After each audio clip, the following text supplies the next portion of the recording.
नाज़रीन की हाल चाल है, ठीक ठाक हो। मेरा नाम है अब्दुल बासित, तुसीं देख रहे हो अब्दुल बासित पोएट्री चैनल।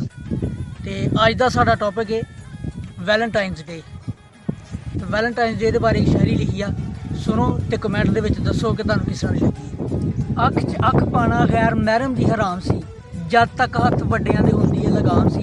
निक्के वड्डे करदे सारे एहतराम सी, निक्के वड्डे करदे सारे एहतराम सी। कैम हर रिश्ते का एक अपना मुकाम सी। कोई उफ तक नहीं सी करदा वड्डियां दे सामने, मापे मारदे चपेड़ा भावें सरेआम सी। ते मापियां दे मूहरे जो उच्चा बोलण तो डरदे, जिंदगी च कदे ओह ना होंदे भी नाकाम सी। ये गल है अज तो 25 तो 30 साल पुरानी, जदों अजे इंटरनेट की आमद नहीं सी होई।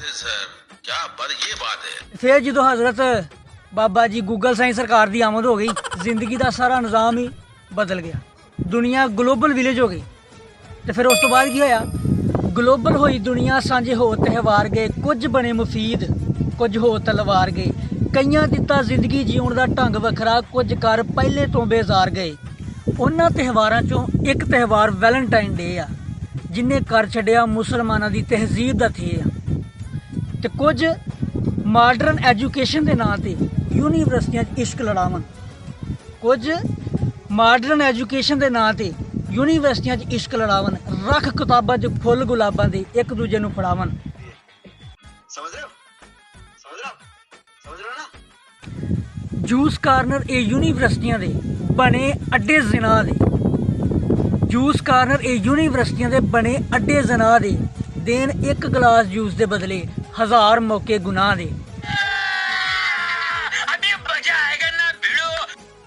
ते कारोबारी भी इस लानत तो बचे ना कोई, कारोबारी भी इस लानत तो बचे ना कोई। अंदरों हालत सब दी वांग मुशरकां होई।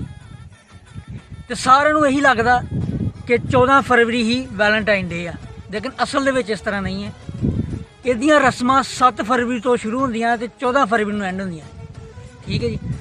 ते लिखिआ कि 7 फरवरी बेगैरतां दी ईद दा पहला दिन, 7 फरवरी बेगैरतां दी ईद दा पहला दिन, नाम है जिसदा रोज़ डे।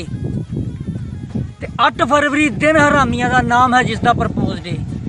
9 फरवरी चॉकलेट डे, 10 फरवरी डे या टैडी। ते मनांदे इस दिन नूं ओह ही ने जिन्हां दे एक तो वध ने डैडी। गजब बेइज्जती है।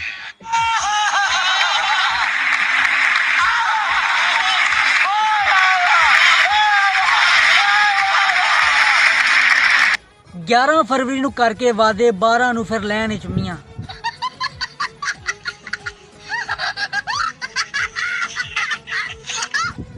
13 फरवरी नूं पा के जप्पियां, 14 नूं सब हद्दां ही भुलियां। इन्ना लिल्लाहि व इन्ना इलैहि राजिऊन।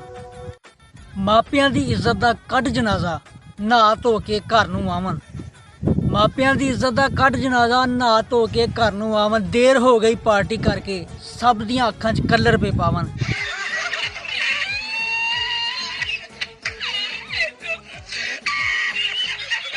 ते मापियां दे सिरां च खे अज जिन्नी पाओगे, कल नूं अपनी औलाद कोलों दूनी खे सिर च पवाओगे। दुनिया की खुआरी ते जिल्लत रह गई एक पासे, मूँह मार के रब नूं की विखाओगे। ते लिखिआ कि त्यौहार मुशरकां दा अपनाई बैठे हो, त्यौहार मुशरकां दा अपनाई बैठे हो। इस्लाम दियां रस्मां दफनाई बैठे हो। इबलीस और दज्जाल दे बनाए एक जाल विच अपने आप नूं फसाई बैठे हो। इस दुनिया दे दिल फरेब नज़ारे फजूल ने अगे जन्नत दे सारे।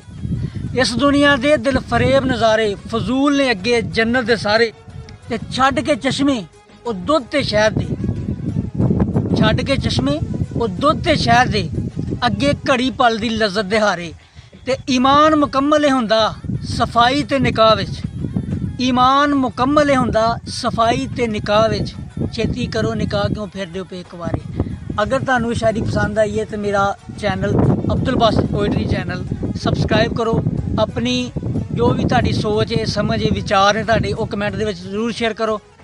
मिलदे हां इंशाअल्लाह ताला नैक्सट वीडियो च। अल्लाह हाफिज़।